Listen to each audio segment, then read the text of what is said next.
Muito boa noite, sejam bem-vindos a mais uma edição do programa Em Debate. O aumento global da criminalidade em Cabo Verde em 33%, segundo dados da Polícia Nacional, referentes a 2021, e denúncias populares de falta de segurança e outras queixas da própria Polícia Nacional levaram a bancada do PAICV a propor ao Parlamento o debate esta quinta-feira com o Primeiro-Ministro sobre a segurança como fator de estabilidade e desenvolvimento. O Governo e a bancada que o sustenta apresentaram medidas adotadas pelo Executivo desde 2016 para pôr cobro à situação, alegando, contudo, que o problema é transversal e requer o engajamento de todos. O PAICV, proponente do tema, acredita, entretanto, que os indicadores apresentados podem estar aquém da realidade, aguardando, neste caso, a confirmação dos dados pelo relatório do Conselho Superior do Ministério Público por ocasião da abertura do ano judicial e consequente debate sobre a situação da Justiça em outubro. Até lá, debatemos o que temos, que são os números da Polícia Nacional, divulgados recentemente e que têm alguns indicadores preocupantes. Na última quinta-feira de cada mês estão os nossos convidados, os representantes dos partidos políticos com assento parlamentar, e hoje tenho comigo Demis Almeida, representante do PAICV. Muito obrigada pela sua disponibilidade em estar connosco mais uma vez. Do outro lado tenho Euclides Silva, representante da bancada do MPD. Muito obrigada também pela sua presença. Boa noite. E tenho também comigo António Monteiro, deputado da UCID. Muito obrigada por estar aqui connosco mais uma vez. Eu que agradeço. E começamos, como já tinha anunciado, com o tema que foi debate esta manhã no Parlamento com o Primeiro-Ministro, que é a segurança como fator de desenvolvimento e estabilidade. O PAICV diz que há insuficiências e ineficácia das medidas adotadas pelo Executivo até agora. Aliás, questiona o novo paradigma e a tolerância zero que o Governo propõe no seu programa de governação e que, na ótica do PAICV, não são tão visíveis, segundo os indicadores apresentados recentemente pela Polícia Nacional. Muito bem, antes de mais, muito boa noite. Gostaria de cumprimentar a si, a todos os meus colegas de painel, aos nossos amigos telespectadores. Bom, efetivamente, nós recebemos a notícia, de um aumento significativo das ocorrências criminais, e são dados da própria Polícia Nacional, são dados oficiais da Polícia Nacional, relativamente ao ano de 2021. A retórica do Governo tem apontado no sentido de que tem havido um combate à insegurança e à criminalidade, o que está em clara oposição com dados científicos, académicos, muitos dos quais até entrevistados nos mais diversos programas da televisão de Cabo Verde, e vários outros que demonstram que, pelo contrário, tem havido uma tendência de crescimento da criminalidade. Nós chamamos a atenção, em primeiro lugar, para o seguinte aspecto. Uma coisa são as ocorrências criminais que o Governo e a Polícia Nacional admite que conheceram um aumento significativo no ano de 2021. Outra coisa é a efetiva situação criminal do país. Isto na medida em que, como fizemos notar, as estatísticas oficiais, os estudos de opinião científicos demonstram que cerca de 55% das vítimas do crime não reportam esta situação às autoridades. Portanto, o que demonstra que a situação real criminal é muito mais grave do que aquela que está relatada pelos dados oficiais da administração da segurança, nomeadamente pela Polícia Nacional. E, no nosso entendimento, isso acontece por causa do que disse de início. Portanto, o Governo, com esse discurso de tolerância zero à criminalidade e à insegurança, tem adotado uma postura de mera repressão criminal, não é? Quando todos quantos se dedicam a este fenómeno da criminalidade, da insegurança, demonstram que a questão da segurança ou a origem da criminalidade e da insegurança em Cabo Verde é de índole eminentemente social, não é? Portanto, o governo, ao invés de ter políticas públicas sociais de prevenção criminal primária, não é?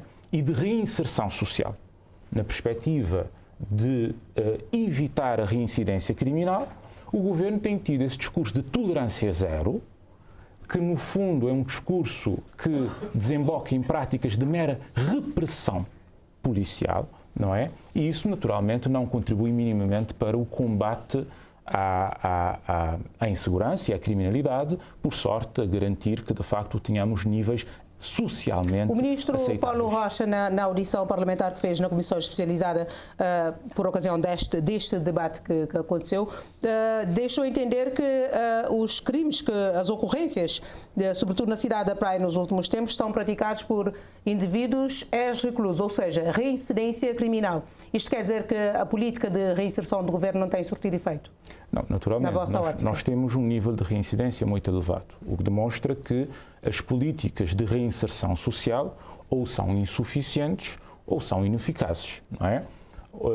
Isto por um lado. Por outro lado, seria necessário que o governo tivesse políticas sociais de prevenção criminal primária que evitasse, não é, que as pessoas fossem, digamos, envolvidas nas teias do crime, não é? Portanto, essas políticas devem ser essencialmente sociais, como os académicos demonstram, os criminologistas, os sociólogos e etc. Portanto, deve haver políticas sociais voltadas para as pessoas, para os bairros, para as associações comunitárias, para que as pessoas tenham efetivamente rendimento, para que não haja abandono escolar, para que as pessoas de facto estejam numa situação em que estão afastadas da tentativa das redes criminais, não é? E, portanto, aqui tem havido um falhanço clamoroso e tem a ver com a perspectiva do governo de combate ao crime, que é uma perspectiva essencialmente de repressão e não de prevenção e de reinserção social. António Monteiro, o CID partilha desta mesma visão? Bem, permita-me em primeiro lugar cumprimentá-lo a si, ao Demes e ao meu colega, e também aos colaboradores da televisão de Cabo Verde, aos telespectadores. Na verdade, o que nós temos em Cabo Verde hoje é que aquilo que são os dados da Polícia Nacional chama a atenção do país, não do governo, do país, para a questão da segurança. Porque nós não consideramos aceitável que de um ano para outro, 2020 para 2021, tenhamos um aumento da criminalidade, pelo menos aquilo que foi registrado, as denúncias ou as ocorrências, como se queira, em cerca de 33%. E há situações, na questão do roubo, do furto, que nós temos valores superiores a 60%. É muito. É um valor elevadíssimo e é um valor que nos apela a todos, não só ao governo, mas a todos nós, a toda a sociedade civil cabo-verdiana, para repensarmos o que é que nós queremos efetivamente sobre a segurança nacional, porquanto a segurança deve ser encarada como um ativo estratégico que nós devemos preservar a todo custo, na medida que, se nós não tivermos um país tranquilo, um país em que aqueles que nos visitam se sintam bem, podemos correr o risco de colocar em xeque o desenvolvimento e o crescimento económico do país. E nós temos que dizer que o governo, de uma maneira geral, todos os governos, têm feito uma aposta forte no combate à questão dos crimes, na garantia de uma segurança para todos os cabo-verdianos. Mas, infelizmente, os resultados que nós temos tido não nos dá tranquilidade. Porque se por um lado investe-se muito naquela de querer ter realmente um país com uma tranquilidade que seja aceitável pela dimensão do país, mas de tempos em tempos nós temos picos que alarmam a todos e que nos coloca com os pés assentos no chão à procura do que é que se deve fazer para que realmente possamos ter a tranquilidade e também o sentimento de segurança que a população muitas vezes reclama. E nós pensamos que não basta só estarmos na reação. Nós precisamos trabalhar e muito na prevenção. E quando nós falamos da prevenção, nós não falamos só no lado policial. Nós temos que pensar a prevenção como um todo. Ainda hoje de manhã, no debate no Parlamento, eu dizia ao Sr. Primeiro-Ministro que nós temos que fazer uma aposta fortíssima na elevação do Índice de Desenvolvimento Humano de Cabo Verde, porque se nós formos a fazer uma análise dos países que ocupam o primeiro plano a nível de segurança, a nível de estabilidade, lugares onde o crime é muito reduzido, são países em que o índice de desenvolvimento humano ultrapassa os 0,92. Isto é um índice muito elevado. E nós temos que trabalhar nesse sentido. Nós temos que trabalhar nesse sentido, naquela de criar melhores condições para a educação, criar melhores condições para que as famílias, os pais, de uma maneira geral, quer seja a mãe solteira ou o pai solteiro, ou o casal no conjunto que estão a cuidar dos seus filhos, possam ter condições não só para garantir a formação em termos escolar, em termos profissionais, mas acima de tudo ter a bagagem suficientemente desenvolvida para transmitir valores, transmitir determinados princípios, porque se nós não fizermos isso, se a nossa sociedade cabo-verdiana, se os pais nós não fizermos isso, estaremos a criar dificuldades terríveis para o futuro. Porque nós temos que ver que para colher nós temos que plantar. E aqui o plantar não significa só dar o pão. Significa criar todas as condições possíveis para que as nossas crianças se sintam devidamente protegidas, se sintam donos de determinados valores e princípios para saberem exatamente que o caminho do mal não é o melhor caminho. Isto teria que ser um trabalho continuado pelos sucessivos governos. Terá que ser um trabalho continuado, não só pelos governos, pela sociedade. Pela sociedade em si. E acima de tudo aqui as famílias têm um papel determinante, porque, repare, se nós formos analisar, como disse o Demos e bem, 53% da população cabo-verdiana diz que não apresenta queixa às instituições policiais porque não acreditam. Não acreditam. Portanto, este é um item que iremos analisar mais à frente. Nós temos que ver e procurar uma saída em que todos possamos ganhar. Euclides, depois desta primeira intervenção da UCID e do PAICV, em abono da verdade, os números da criminalidade desde o início do governo do MPD, em 2016, decresceram ao longo dos anos e teve este pico agora em 2021, segundo os dados da Polícia Nacional. O que terá falhado? Será mesmo justificável com a pandemia? Muito boa noite. Antes de mais, gostaria de cumprimentar as senhoras jornalistas, os colegas de painel e também cumprimentar os cabo-verdianos lá em casa e agradecer pela oportunidade de estar cá mais uma vez para ajudar a esclarecer os cabo-verdianos sobre o tema em pauta. Falar da segurança em Cabo Verde, nós temos que olhar, temos que escavar, fazer aquilo que disse no Parlamento, uma espécie de arqueologia política, ir às raízes e ver como é que essa situação se evoluiu ao longo dos anos. Como a senhora jornalista disse, e bem, desde 2016 a esta parte, os números têm estado a baixar de forma sustentada ano após ano.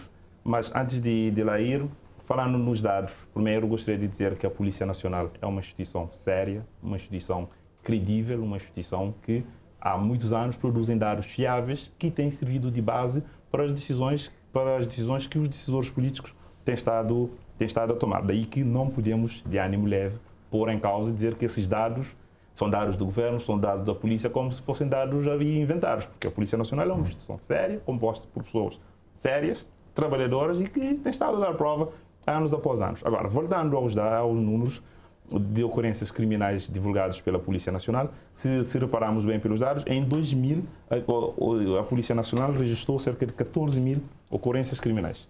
Ano em que o PSDV assumiu o poder, e de 2000 a 2016 os números foram sempre a crescer, até que tivemos um pico de mais de 25 mil em 2016. Nesta altura, o colega Demos já teve responsabilidades acrescidas, já foi até membro do governo, e nesta altura ele não falava que as medidas eram apenas repressivas, mas os cabo-verdianos recordam com certeza de, numa certa altura, que haviam militares armados até os dentes a patrulharem as ruas, sobretudo aqui na capital do país.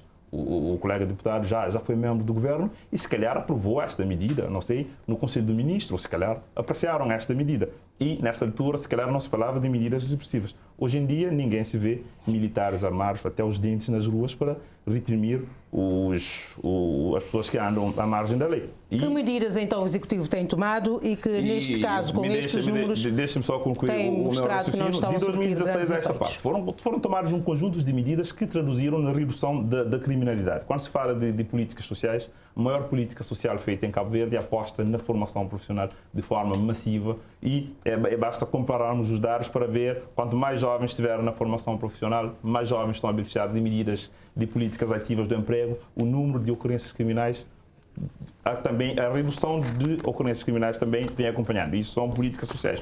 Quando o governo isenta de propinas os estudantes de ensino secundário, sobretudo de 7º ao 12º ano, são medidas sociais, são medidas para ter jovens ocupados nas escolas a estudarem.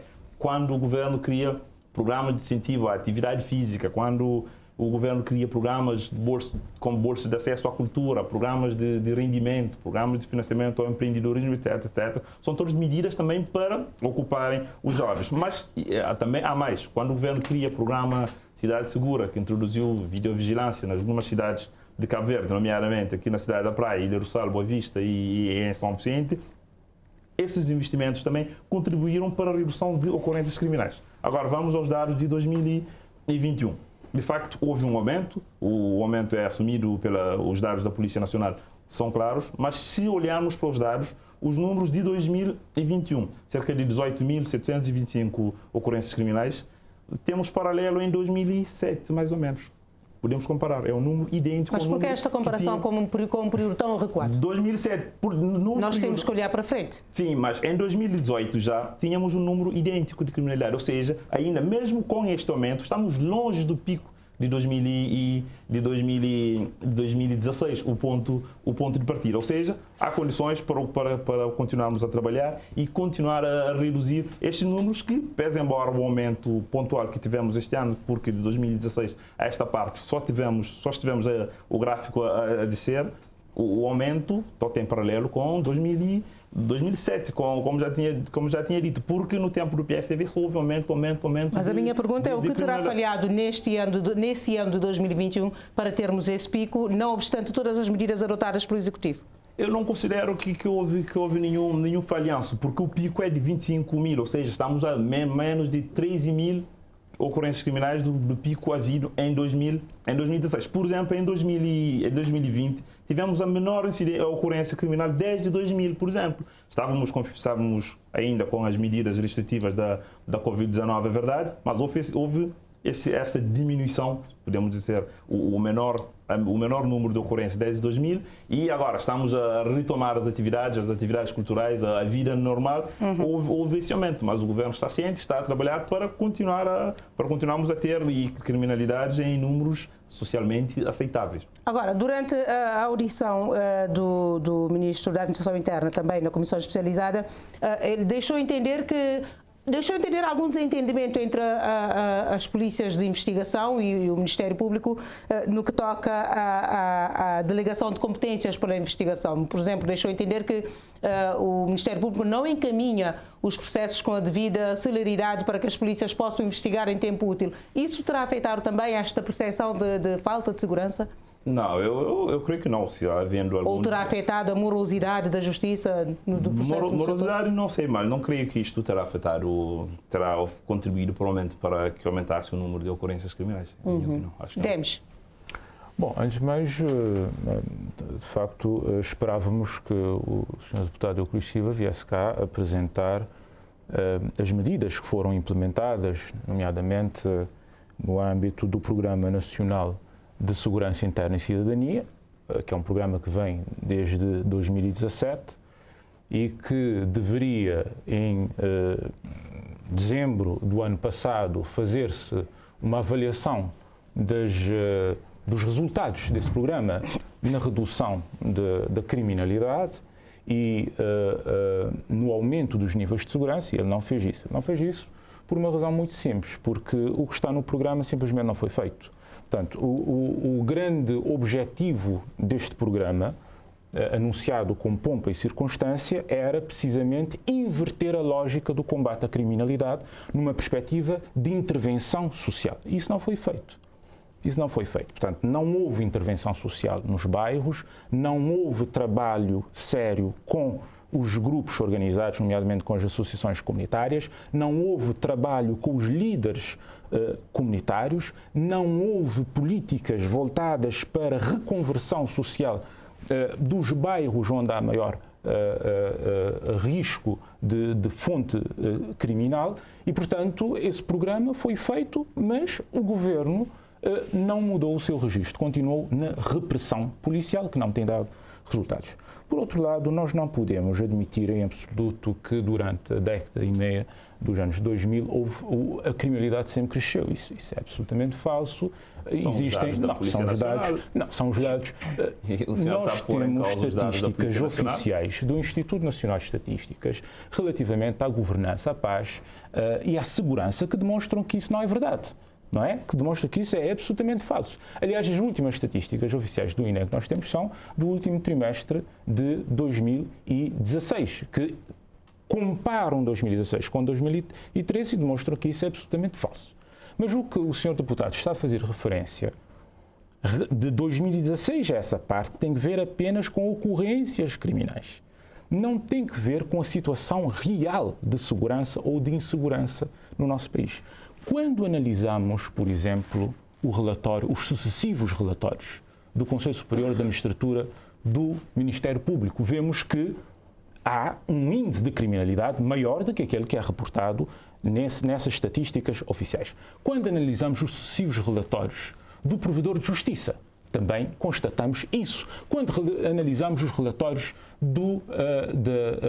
produzidos pelo Departamento de Estado dos Estados Unidos, constatamos isso. Quando analisamos alertas de segurança emitidas por uma embaixada acreditada na Praia relativamente aos seus cidadãos, na cidade da Praia demonstra-se que não há uma redução de criminalidade, não há um ambiente de paz social, designadamente em determinados centros urbanos, com o pico de gravidade na cidade da Praia, não é? Na cintura urbana da cidade da Praia. Mas também quando analisamos os relatórios académicos que existem, não é? E que demonstram que, pelo contrário, não houve um decréscimo de insegurança e um pico em 2021, mas houve um aumento contínuo de insegurança, nomeadamente na cidade da Praia, quando analisamos a situação que é diariamente denunciada pelos cidadãos nas redes sociais, que é denunciado nos órgãos de comunicação social.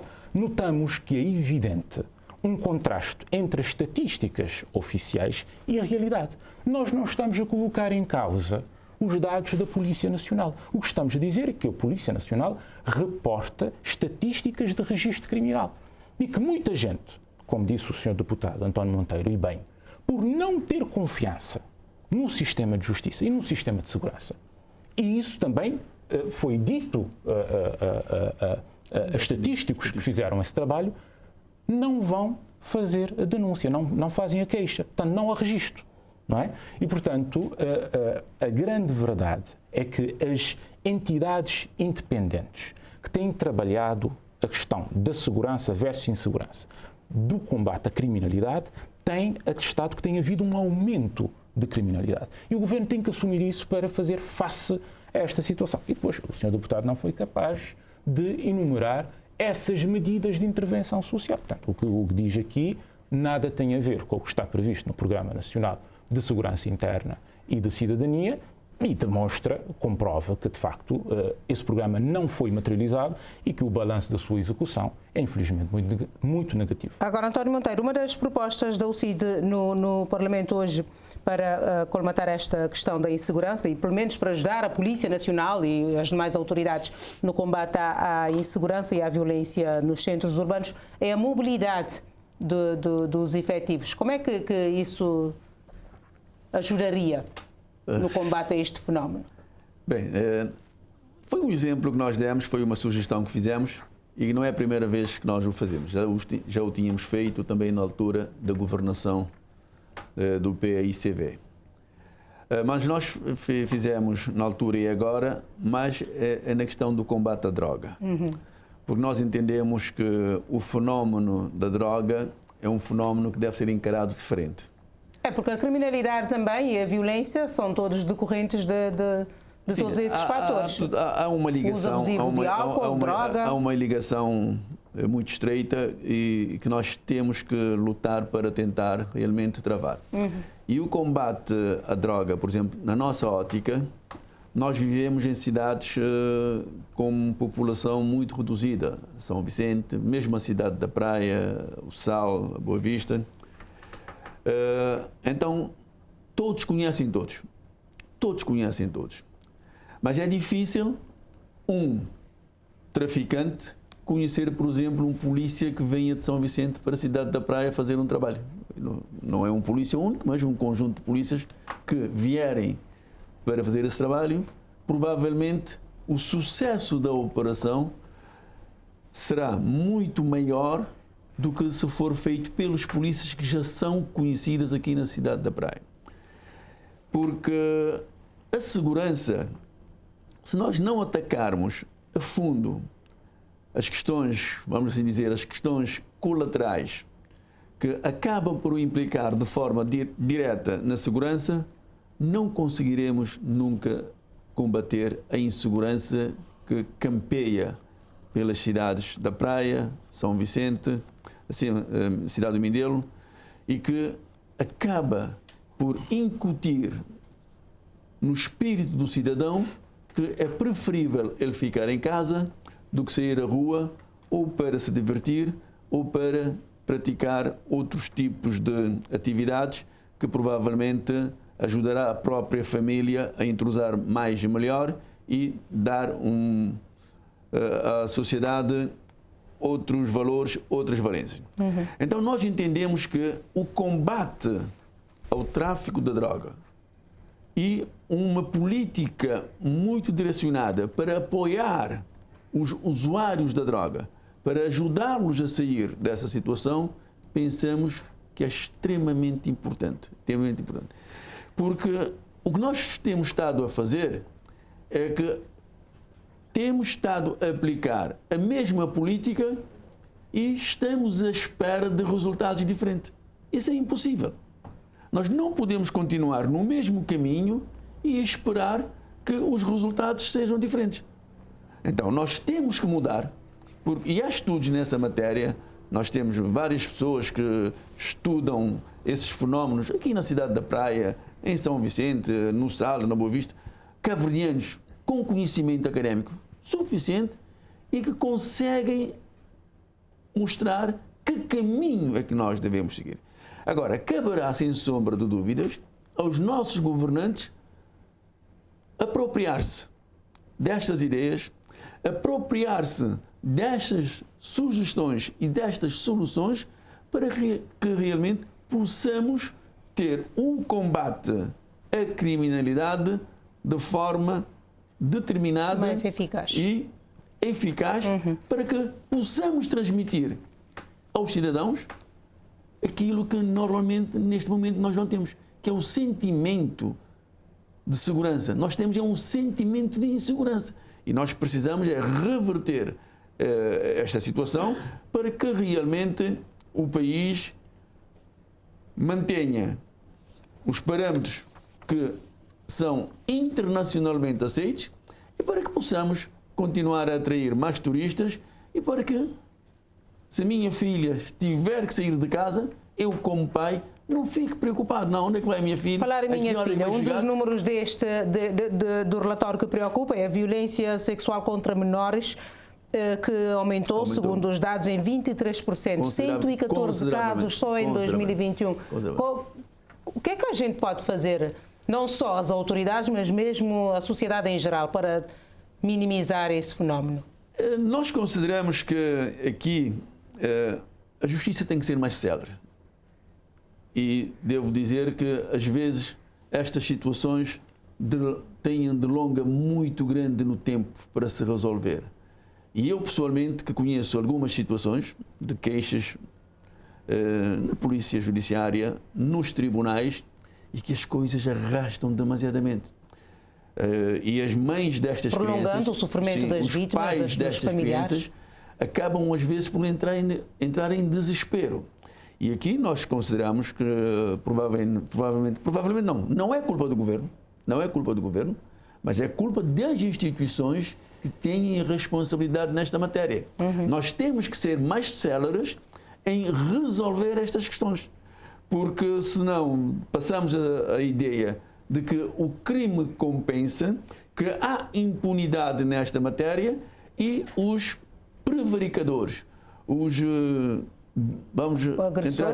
bandidos, agressores não, vamos chamar o nome que merecem, os bandidos que fazem estes tipos de crimes, acham-se no direito de continuar a praticar estes mesmos crimes. Daí que nós consideramos que a justiça tem que ter uma mão pesada, a polícia tem que investigar de forma mais célere, entendendo que às vezes nem sempre é possível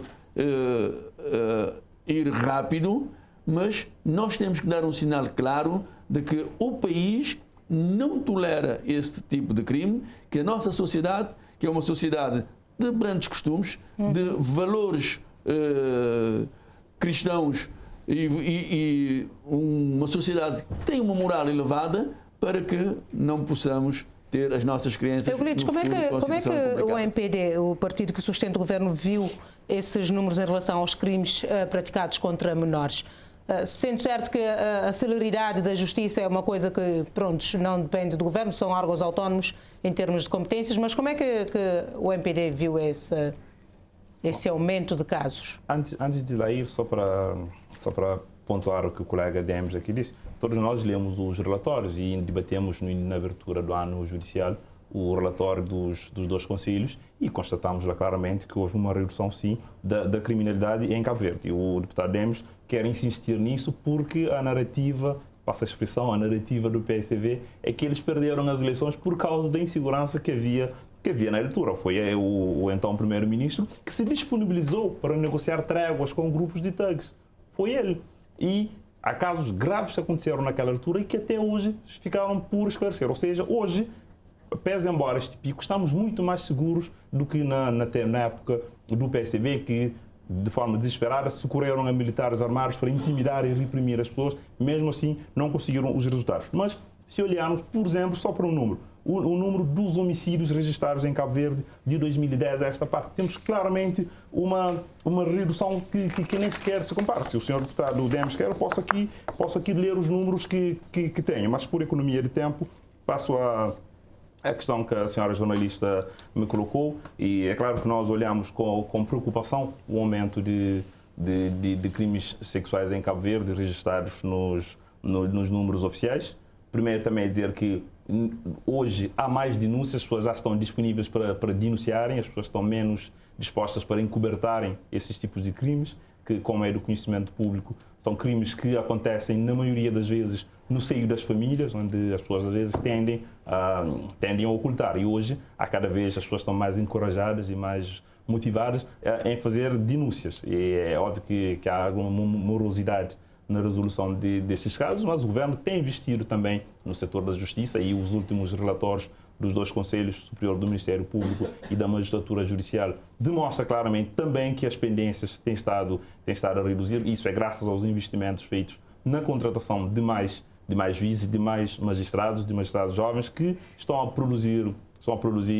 contribuir para uma melhor E quem fala em crimes contra menores fala também em crimes de VBG, que também aumentou bastante em 2021. Exatamente. São crimes que antigamente as pessoas não denunciavam. E é do conhecimento público. Às vezes isso já foi debatido. E hoje, graças a Deus, as pessoas são mais encorajadas para denunciarem e nós incentivamos as pessoas para denunciarem cada vez mais, porque na sociedade moderna, no país, no mundo contemporâneo, não há espaço para esses tipos de crimes cobardes contra a criança ou violência baseada nos géneros, e as autoridades, os tribunais e as autoridades policiais estão a fazer o seu trabalho para também resolver esse tipo de casos. Mas mais do que denunciar, é preciso fazer justiça. Sim, com certeza. Permita-me uma nota rápida. Não é aceitável que se utilize essas expressões de dialogar com thugs. Hoje também se falou de delinquentes, não é? O Sr. Presidente também falou de delinquentes. Isso é inaceitável. Isso é inaceitável. São pessoas, são jovens, e essas medidas preventivas importam que haja diálogo, sim. Importam que haja diálogo, sim. Está a reconhecer que eu não lhe interrompi, permita-me. Vamos evitar o diálogo paralelo. Por um lado. Por outro lado, o Sr. Deputado deveria fazer um balanço da execução do Plano Nacional de Segurança Interna. Deveria fazer esse balanço. Que impacto teve na sociedade cabo-verdiana? Em que medida reduziu de facto a criminalidade? Melhorou a percepção de segurança na nossa sociedade? Portanto, são essas medidas, formação profissional, isenção de propinas, bolsa de acesso à cultura e cidade segura, é que têm para anunciar no âmbito do grande pacote de medidas de intervenção social anunciado no âmbito do Programa Nacional de Segurança Interna e de Cidadania. Quer dizer, isso parece-nos absolutamente inaceitável e demonstra que, de facto, não tem nada de substancial a apresentar relativamente a este programa. Respondendo à questão, esses crimes são de facto hediondos, não é?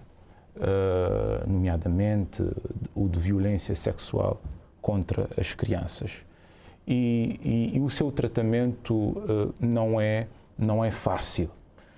Mas, de todo modo, o Estado, o Governo também, que tem a iniciativa legislativa, a Assembleia Nacional, nós temos que analisar os aspectos que ainda podemos melhorar no combate a esse tipo de criminalidade que é uma vergonha e que é condenável a todos os títulos. A prática demonstra que o processo envolto a esses crimes é excessivamente penoso para a própria vítima, não é? Portanto, nós temos que melhorar isso. Nós temos que melhorar isso no âmbito do processo penal, não é? Criar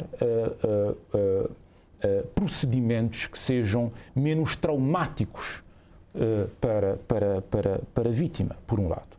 Por outro lado, a sociedade cabo-verdiana tem reagido com incompreensão e com alguma revolta à leveza das medidas de coação que são aplicadas a estes criminosos. Regra geral, termo de identidade e residência. Os violadores, na prática, continuam tendo algum contacto com a vítima, não é? Portanto, isso também tem de ser revisto. Eventualmente, teríamos de criar um regime específico para essas situações. Quando digo a violência com relação a menores, que é o caso mais grave, também isso se aplica, feitas as necessárias adaptações à violência relativamente às mulheres. Por outro lado, apesar de alguma linha de penalistas entender que essas questões não se resolvem pelo agravamento da pena, justifica-se repensarmos um eventual agravamento, sim, da pena, relativamente a esses crimes hediondos, não é? Mas também fazer um trabalho mais profundo, porque muitas vezes os agressores Portanto, está associado ao agressor uma certa patologia, não é? Portanto, o tratamento não pode ser apenas em termos criminais. Portanto, se é uma pessoa doente, é preciso identificar a doença e a pessoa tem que ser tratada. Depois há a questão do contacto com a vítima. Muitas vezes o agressor é ele quem assegura o sustento da vítima. Não é? Portanto, são questões muito, muito sensíveis e, nesses casos, quando é de todo impossível a convivência do agressor com a vítima e o agressor é quem, de facto, sustenta a vítima, é nessas situações que o Estado deve entrar. Portanto, nós temos que ter centros de acolhimento, que infelizmente muitos foram descontinuados. É uma das políticas sociais que são fracas neste momento. Várias ilhas não têm centros de acolhimento à vítima, nem às crianças, nem a mulheres. Não é? Portanto, isso é absolutamente fundamental, porque por vezes é necessário fazer essa institucionalização dessas pessoas. Onde, se não temos estes centros de acolhimento? Portanto, lá onde há desestruturação familiar, o Estado tem de entrar por via de instituições sociais que, de certo modo, substituam a família, mitiguem a situação de haver uma família desestruturada, que tem no seu seio um agressor, não é? Um agressor físico, um agressor sexual. Não é? E não se pode admitir de maneira nenhuma que haja convivência do agressor com a vítima. E isso tem acontecido, em relação infelizmente. Em relação à agressão a menores, ao que consta a criação, por exemplo, da sala de audição para crianças, é um processo que já está praticamente concluído, faltando apenas o quadro legal. De quem deve partir esta iniciativa de fazer este quadro legal para que haja sala de audiências para crianças, para que não sejam ouvidas repetidamente, insistindo neste... Ora bem, esse tipo de iniciativas, regra geral, parte do Governo. Não tem que ser necessariamente do Governo, pode partir também do Parlamento, sim, mas regra geral parte do Governo, porque é o Governo quem está a fazer a execução das políticas públicas, portanto está a acompanhar as instituições, conhece os dossiês, regra geral, a iniciativa legislativa parte do Governo. Já é tempo de facto, concretizarmos essa medida. E, portanto, o diagnóstico já está feito há já algum tempo, não é? Portanto, a estrutura já está inclusive, se fez a formação do pessoal e tudo? Do ponto de vista teórico, os quadros vão sendo formados. Portanto, já é tempo de executar a medida. Portanto, está a conhecer alguma demora. Portanto, encorajamos o Governo, através da Sra. Ministra da Justiça, no sentido de acelerar este processo. Ok. António Monteiro, passemos a um outro ponto. Não sei se queria rebater alguma coisa. Sim, rapidamente. A primeira sensação com que fico é que o deputado Demis Almeida despreza uma das medidas que tem contribuído para tirar jovens do caminho do crime, que é a massificação da formação profissional, a isenção de propinas para ter jovens ocupados nas escolas, jovens a aprenderem arte, aprenderem a cultura, aprenderem o desporto, etc. O deputado Demis simplesmente despreza essas medidas e vem com a teoria do coitadismo, ou seja, o jovem não tem a responsabilidade de procurar formação profissional, de procurar estar integrado nas escolas ou nos estudos, as famílias não têm responsabilidades para encaminhar os jovens, a sociedade não tem nenhuma responsabilidade, ou seja, podemos só um coitadismo ali que uma vítima qualquer que alguém tem que socorrer. Essa política falhou. E tanto é que falhou que os números da criminalidade disparou no tempo do PSV. Por exemplo, em 2021 tivemos apenas 29 homicídios, quando em 2010 tínhamos 39. Em 2021 tivemos, os dados disseram, um ligeiro aumento de ocorrências criminais em Cabo Verde. Isso prova que as medidas que este governo tem tomado têm estado a surtir sim efeitos. A teoria do coitadismo não funciona. Temos que pensar também na responsabilização do indivíduo, e os próprios jovens também têm que ser incentivados a escolherem o caminho do bem e não da criminalidade. Portanto, esta é uma luta que deve apelar a todos. Deve apelar a todos. Depois, quando também vem aqui dizer que não se pode chamar de thug, etc., são esses grupos que se auto-intitulam de thugs e foram mapeados dezenas de grupos de thugs, e houve um governante que se declarou incapaz de resolver os problemas de insegurança no país e se predispôs a negociar trégua com esses grupos. Isso é grave, sim, senhor deputado. Isso é gravíssimo. Isso mostra a incapacidade e incompetência de quem estava a governar naquela altura, que, como já tinha dito, colocou militares armados até os dentes para patrulhar os bairros e intimidar os cidadãos que não andavam no mundo do crime. E chamar as coisas pelos nomes não pode ser nunca ofensivo. Passemos a um outro ponto deste em debate, a situação... Eu gostaria, antes de passar para outro ponto, de tecer aqui alguns comentários. Tem a ver o seguinte. Primeiro, eu acho que, como eu disse há bocado, nós temos sociólogos que têm estudado estas situações e bem. Por exemplo, o Wilson Lima, o sociólogo Wilson Lima... Ele já esteve aqui no programa. Ele até aconselha que se deve, sim, falar com os jovens que estão neste mundo do crime. Ele aconselha. Eu não estou a dizer que terá que ser o Primeiro-Ministro ou que terá que ser o Presidente da República, mas que é preciso falar com estes jovens para se entender as razões, as motivações do mundo do crime. Nós temos que fazê-lo. Temos que fazê-lo. Também não podemos marginalizar ninguém neste combate. Porque muitas vezes, a própria sociedade é que cria os momentos para que aconteçam os crimes. Quando um jovem não tem trabalho, quando um jovem está a ver que a seu lado há um jovem que tem uma vida muito bem sucedida, ele não se preocupa em saber as razões que o colega ao lado tem uma vida bem sucedida. Vai querer ter aquela vida. E não tendo as condições, muitas vezes entra para o mundo do crime. Então é preciso trabalhar com estas pessoas. É preciso que a polícia, por exemplo, trabalhe num aspecto que é importante, na diminuição do número de armas de fogo que está facilmente nas cidades. O acesso às armas também é outra preocupação. É fácil.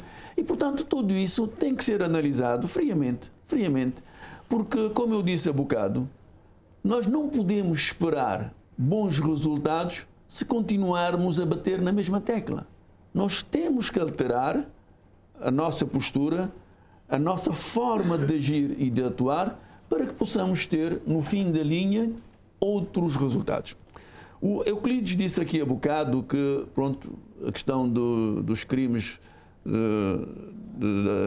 a menores é porque as pessoas ganharam maior consciência para fazer as denúncias. Provavelmente sim, mas eu acho que nós não devemos justificar este aumento por este caminho. Nós não devemos. O que nós devemos exigir é que quem de direito deva agir com mão pesada dentro da lei para podermos defender estes jovens ou às vezes mesmo as crianças. E temos que ter políticas, sim. Por exemplo, os miúdos que estão na rua, os meninos que estão na rua, não são meninos de rua, os meninos que estão na rua precisam de um cuidado da sociedade civil, precisam de cuidados do Estado. E se formos analisar os dados que a polícia apresenta, nós iremos ver que há aí um percentual de crimes que são cometidos por meninos com menos de 12 anos. Ora, isso não é aceitável. Temos que cuidar. São poucas crianças que estão na rua. Porquê é que nós não temos a capacidade de cuidar deles?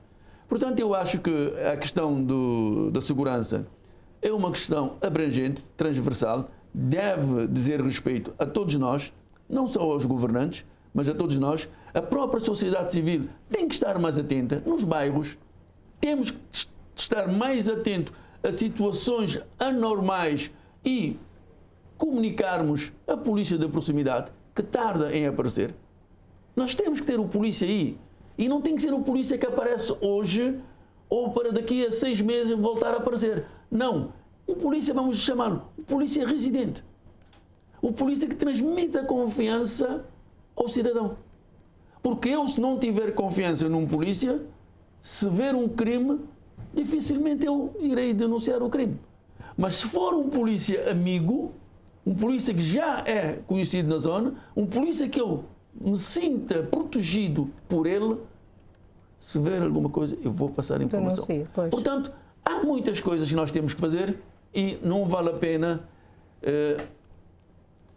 continuarmos a discutir. Não, ontem foi assim, hoje está melhor, amanhã... Não. Vamos atacar de frente a situação e vamos criar as condições para que realmente possamos ter a solução. Passando ao assunto do deputado Amadeu Oliveira, deputado e advogado Amadeu Oliveira, que continua preso na cadeia de Ribeirinha há 9 meses. O assunto, a proposta para suspender o mandato do deputado Amadeu Oliveira não foi analisada nesta sessão, porque dizem que o Amadeu Oliveira não foi ouvido sobre o assunto e que há incongruências na legislação em relação à sua detenção. Como é que o CID vê esta situação do Amadeu, que continua preso, não é julgado há 9 meses e o CID continua sem um deputado no Parlamento? Como é que está a ver toda esta polémica do Amadeu Oliveira? Bom, nós aqui temos que dizer que esse processo do deputado Amadeu Oliveira, pronto, é um processo que está, do nosso ponto de vista, inquinado. Está inquinado porque entendemos que neste país, que é o nosso Cabo Verde, temos que fazer funcionar as leis de forma tranquila. Nós, o CID, defendemos que as leis devem ser cumpridas na íntegra. E nós não estamos aqui para defender o Amadeu a todo custo, não. Cometeu ilegalidades, terá que assumir a sua responsabilidade, mas dentro da lei. Não pode ser à margem da lei e não pode ser com interpretações que, a nosso ver, têm só um objetivo: afastar o deputado Amadeu Oliveira do Parlamento cabo-verdiano. Porque quem elegeu o deputado Amadeu Oliveira foram os cabo-verdianos. Os cabo-verdianos, cerca de 20 mil cabo-verdianos, votaram ao CID. Cerca de 20 mil cabo-verdianos contribuíram para que o deputado Amadeu Oliveira esteja no Parlamento. E nós recebemos no Parlamento, na Comissão Permanente, um pedido da Procuradoria-Geral da República em que o deputado Amadeu tinha 3 processos no pedido. 3. Vamos chamá-lo do processo principal, que é a saída do Arlindo Teixeira para a França. Saída do Teixeira para a França, em que a Procuradoria nem sequer esperou pelo fim do prazo para que os advogados pudessem contestar, entendendo se deveriam ou não contestar. A Procuradoria pede ao Parlamento para agir neste sentido. E depois a Procuradoria, entendendo que, afinal de contas, os advogados reagiram. Há um timing. Reagiram e a Procuradoria manda, depois do dia 22 de março, um outro documento dizendo para se desconsiderar o pedido, porque, afinal de contas, os advogados interpuseram um recurso junto do STJ e, portanto, o que eles tinham dado como um dado adquirido, passo a redundância, deixou de ser. E nós olhamos para isso como anormal. Porque nós estamos a falar da Procuradoria-Geral da República. Tem que ter segurança naquilo que faz. E nós vemos essa situação com muita desconfiança. Relativamente aos outros 2 processos, que até fui eu que fiz a intervenção no Parlamento, na Comissão Permanente, dizendo, não, nós não conhecemos este processo. É um processo de Porto Novo, sobre um artigo de opinião que o Amadeu, em coautoria, em 2017, dentro ainda do caso, se não me engano, do Arlindo Teixeira, escreveu em que foi movida uma ação por difamação e injúria. Então, nós não conhecemos o processo. Portanto, não conhecendo o processo, nós não poderíamos debruçar sobre algo que nós não conhecíamos.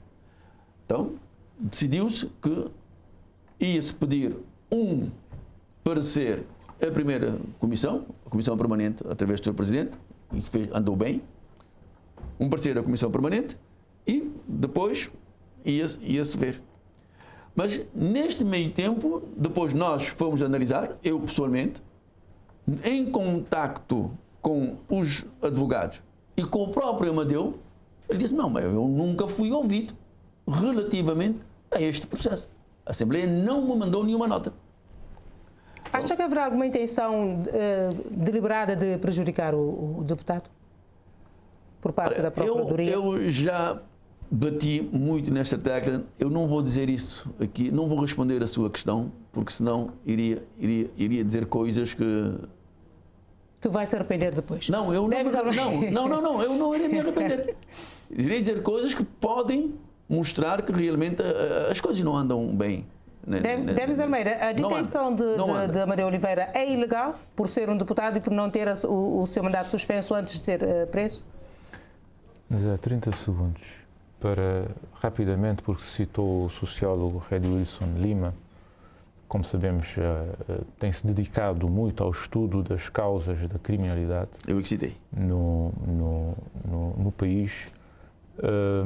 Ele é daqueles que defende que tem havido uma rota ascendente de criminalidade no país, com base em dados objetivos, académicos e científicos, e que é preciso dialogar. Portanto, nós tivemos a mudança de um perfil criminal da década de 90 para a primeira década e meia de 2000, onde surgem, digamos, os fenómenos ditos de thugs ou thug life, para uma realidade existente atual, a que ele chama de um fenómeno thug híbrido, que já abrange inclusive crianças, não é? Já abrange inclusive crianças e na rua, não é? Portanto, o que é uma situação social gravíssima e que demonstra que, de facto, as políticas sociais de prevenção primária são fracas, não têm estado a dar resposta. Portanto, não vão ao âmago da questão e não conseguem resolver o problema. Isso é absolutamente fundamental. Por falta de tempo também não vou entrar em outras questões que até não interessam. Até porque o nosso tempo já corre. Relativamente à situação do Sr. Deputado Amadeu Oliveira, como imagina, nós não podemos nos pronunciar sobre a legalidade ou ilegalidade da detenção, não é? Portanto, um dos aspectos... Eu sou membro da primeira Comissão Especializada de Assuntos Constitucionais. Um dos aspectos do nosso parecer, independentemente da minha opinião pessoal como jurista e como advogado, que eu não vou aqui verbalizar, não é? Portanto, enquanto membro da Assembleia Nacional, o que a Assembleia Nacional entendeu foi que, à luz do princípio da separação de poderes, não deveria tomar determinadas posições, não é? Portanto, inicialmente, como sabem, houve um pedido de autorização para a detenção do Sr. Deputado Amadeu Oliveira, na sequência, portanto, da dita fuga do Sr. Arlindo Teixeira, em que ele vai indiciariamente acusado de cometer 2 crimes contra o Estado de Direito e de ofensa à pessoa coletiva, não é? Nesta altura, a Comissão Permanente, por unanimidade, aliás, faz parte da Comissão Permanente na data o próprio Dr. Amadeu Oliveira, portanto, abona no sentido de se permitir, se autorizar a sua detenção fora de flagrante delito, para que ele pudesse ser ouvido em primeiro interrogatório pelo juiz desembargador, por um juiz desembargador do Tribunal de Relação do Barlavento. Ele é ouvido, é-lhe aplicada uma medida de coação de prisão preventiva, ele recorre, alegando nomeadamente que a autorização dada é para que ele fosse ouvido e, portanto, não havia autorização para que ele fosse detido, não é? Não é esta a interpretação do juiz do Tribunal de Relação, ele recorre para o Supremo Tribunal confirma a decisão do Tribunal de Relação, ele faz um recurso de amparo para o Tribunal Constitucional considera que não estavam reunidos os requisitos da lei do amparo e rejeita liminarmente o recurso de amparo. Portanto, depois a UCID faz um pedido de revogação da resolução que permitiu que autorizou que ele fosse detido para ser ouvido em primeiro interrogatório, e nessa altura o Parlamento posiciona-se em como esta questão já é uma questão da esfera dos tribunais, não é? E que se iria avançar para uma fiscalização sucessiva da constitucionalidade desta resolução da Assembleia Nacional. Portanto, por mais que discordemos ou que possamos discordar da decisão do Tribunal de Relação ou do Supremo Tribunal de Justiça, enquanto Assembleia Nacional, o entendimento foi que trata-se de um órgão de soberania diferente, que não deve interferir na esfera dos tribunais e que, portanto, a questão deve-se resolver a este nível, independentemente daquilo que é a nossa percepção ou o nosso entendimento sobre a justeza ou não da prisão do Sr.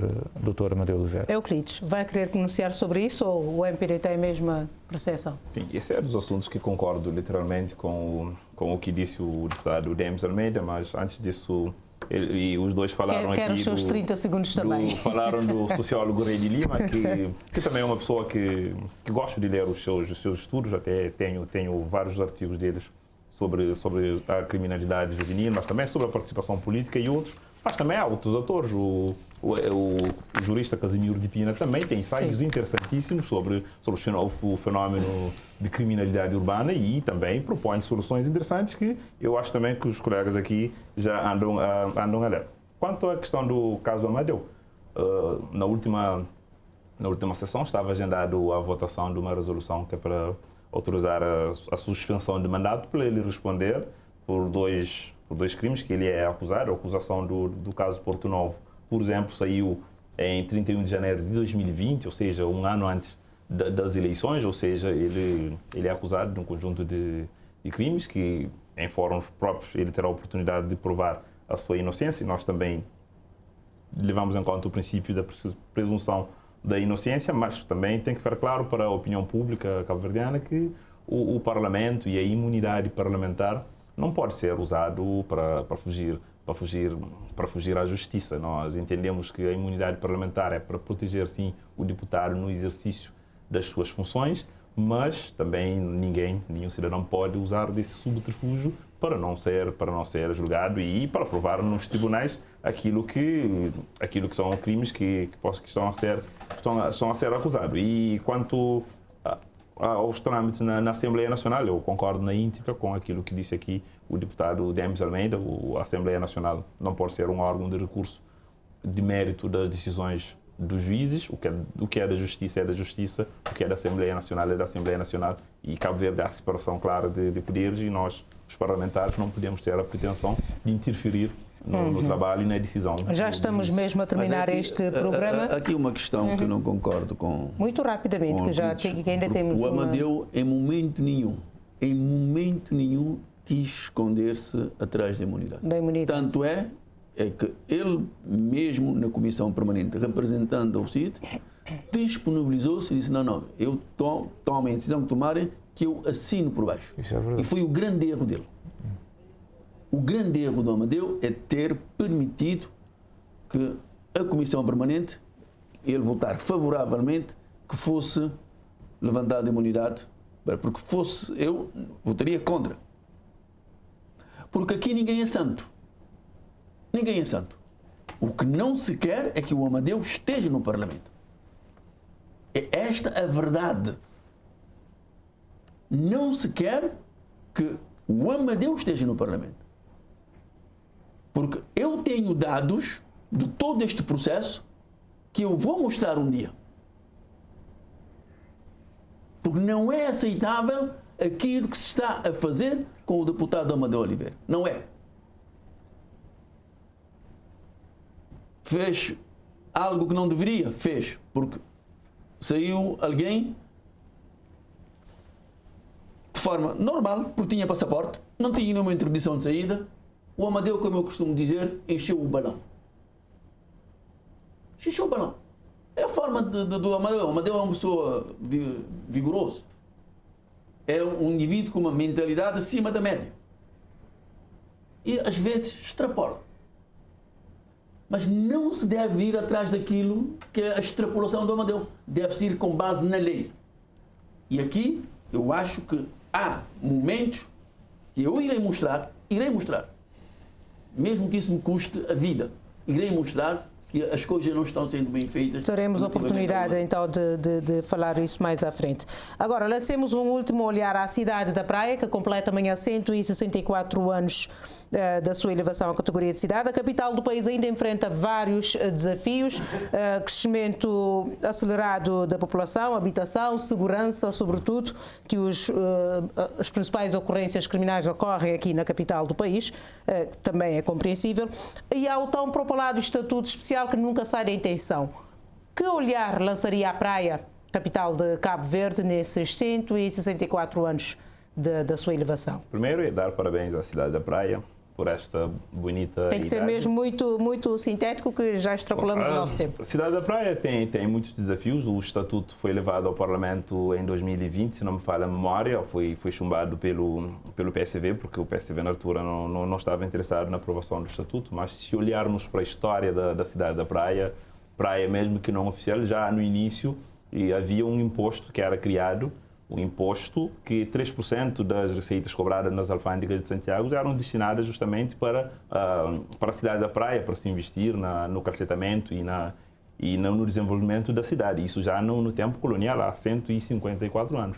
Infelizmente, os sujeitos não conseguimos ainda chegar ao entendimento para dotar a cidade da Praia de um estatuto especial, porque a Praia bem merece. Mas também convém registrar que a cidade da Praia, de 2008 a 2016, vinha registrando um nível de investimento robusto e significativo na requalificação urbana, na drenagem, requalificação de bairros e investimentos que são visíveis e andamos sobre elas todos os dias. E nos últimos 2 anos, infelizmente, a Praia paralisou, não temos obras na cidade da Praia, o que temos é conflito permanente na gestão camarária que não beneficia minimamente, que não beneficia a cidade. Acho que a Praia precisa de se encontrar, precisamos de encontrar um novo rumo para a cidade da Praia, porque quando a Praia vai mal é porque também os outros municípios de Santiago sentem os efeitos, porque os comerciantes e outros agentes económicos que vêm do interior e de outras ilhas também para fazerem negócio na cidade da Praia. Quando temos uma praia desorganizada, um amontoado de lixos,